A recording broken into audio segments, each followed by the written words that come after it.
अल्पवयीन मुलीला मारहाण करून तिचा विनयभंग करणाऱ्या दादा पांडुरंग खांडेकर याला जिल्हा सत्र न्यायालयानं 3 वर्षाच्या सश्रम कारावासाची शिक्षा ठोठावली। 2020 साली मसवड येथील महादेव मळ्यात फिर्यादीच्या मुली शेतात म्हशी चारण्यासाठी आलेल्या होत्या। यावेळी दादा पांडुरंग खांडेकर वयवर्ष 40 हा तिथं आला। त्यांनी त्या मुलींना पाहिलं आणि परिसरात इतर कुणी नाही याचा गैरफायदा घेऊन म्हशी चालणाऱ्या मुलींचा तो पाठलाग करू लागला। त्यातील एक अल्पवयीन मुलगी पळून गेली, मात्र दुसरी अल्पवयीन मुलगी आरोपीच्या ताब्यात आली। आरोपींना लज्जा उत्पन्न होईल असं कृत्य तिच्यासोबत केलं।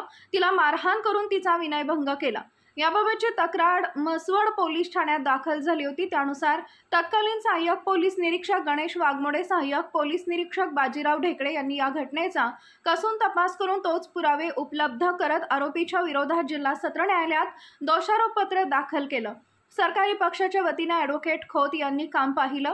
सरकारी वकील यांचा युक्तिवाद ग्राह्य धरून जिल्हा सत्र न्यायाधीश श्री NS कोलेसो यांनी आरोपीला पोक्सो कलम 8 अन्वये दोषी ठरवून आज दिनांक 10 एप्रिल 2025 रोजी दादा पांडुरंग खांडेकर वयवर्ष 40 राहणार खांडेकर वस्ती मसवड तालुका मान जिल्हा सातारा यास पोक्सो कलम 8 अन्वये 3 वर्ष सश्रम कारावास व 1000 रुपये दंड आणि दंड न भरल्यास 1 महिना साधी कैद सदर घटना चालवणे कामी उपविभागीय पोलीस अधिकारी अश्विनी शेंडगे, सहाय्यक पोलीस निरीक्षक अक्षय सोनवणे, मसवड पोलीस ठाणे यांनी मार्गदर्शन केले। तसेच प्रॉसिक्युशन स्क्वॉड पोलीस उपनिरीक्षक दत्तात्रय जाधव, विजयलक्ष्मी दडस, अमीर शिकलगार, सागर सर्जगणे, जयवंत शिंदे यांनी सहकार्य केले। आपला आवाज न्यूजसाठी महेश शिंदे पाटील, दहिवडी।